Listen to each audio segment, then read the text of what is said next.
IL টি20তে MI এমিরেটসের জার্সিতে অভিষেক হলো সাকিব আল হাসানের এবং অভিষেকে অদ্ভুত এক ঘটনার সাক্ষী হলেন সাকিব।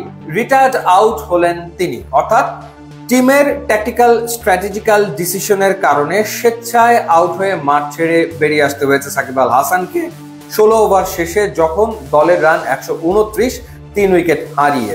তখন ব্যাট করছিলেন সাকিব এবং তার সাথে ছিলেন বেন্টন এবং দুজনে মিলে কিন্তু 30 বলে 45 রানের জুটি গড়েছিলেন এবং সাকিব আল হাসান 2 4-এর মারে 12 বলে 16 রান করেন। কিন্তু এমআই এমিরেটস শেষ 4 ওভারকে প্ল্যান করেছে ডিফারেন্ট ওয়েতে, বিকজ তখন তাদের ব্যাটিং লাইন আপে ছিল কায়রন পোলার্ড এবং ছিল রোমারিও শেফার্ড। সেই কারণেই সাকিব রিটায়ার্ড আউট হয়ে ফিরে এসছেন। রিটায়ার্ড হার্ট আর রিটায়ার্ড আউটের পার্থক্য হচ্ছে একজন ক্রিকেটার ব্যাটিং করার সময় যদি ইনজুরিতে পড়ে এবং আর ব্যাট ওই মুহূর্তে না করতে পারে, তখন তিনি রিটায়ার্ড হার্ট হয়ে ফিরে আসেন এবং পরবর্তী সময়ে দলের প্রয়োজনে আবারও তিনি ব্যাটিংয়ে ফিরে যেতে পারেন। কিন্তু রিটায়ার্ড আউট হচ্ছে টিমের সিদ্ধান্তে স্বেচ্ছায় নিজেকে আউট ঘোষণা করে চলে আসা, তার মানে আর চাইলেও ব্যাটিংয়ে ফেরা যাবে না। সেই ঘটনাটা ঘটেছে এবং শেষ 4 ওভারে ক্লিয়ারলি এমআই এমিরেটসের যে প্ল্যান ছিল সেই প্ল্যান তারা সফল করেছে, কারণ শেষ 4 ওভারে তারা তুলেছে 56 রান, আমি যদি ভুল না করে থাকি। হ্যাঁ, শেষ 4 ওভারে তারা 56 রান করেছে। রোমারিও শেফার্ড তিনি 10 বলে 31 রান করেছেন, 4টা 6 এবং 1টা 4 মেরে, এবং তাজিন্দর সিং তিনি 8 বলে করেছেন 17 রান। সুতরাং তারা যে প্ল্যানটা করেছিল সেই প্ল্যানে তারা সফল এবং এই ধরনের ঘটনা অদূর ভবিষ্যতে টি20 ক্রিকেটে আমরা আরো অনেক দেখবো। এটা পার্ট হয়ে যাবে, এটা খেলার আসলে একটা অংশ হয়ে যাবে। সবশেষ যে আইপিএলটা হয়েছিল সেখানেও কিন্তু এরকম ঘটনা ঘটেছিল। পাঞ্জাবের বিপক্ষে চেন্নাই সুপার কিংসের ওই ম্যাচটার কথা আপনাদের খেয়াল আছে কিনা আমি জানি না।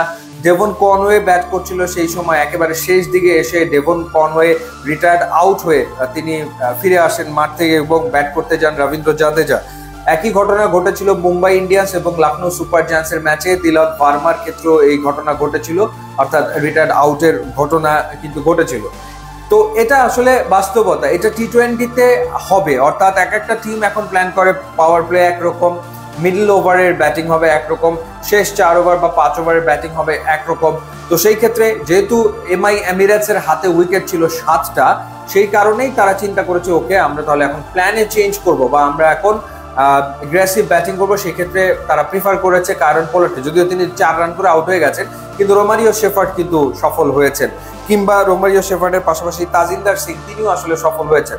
সো এইটা ঘটবে টি20 ক্রিকেটে, এই অ্যাপ্রোচ আমরা সামনে আরো দেখব।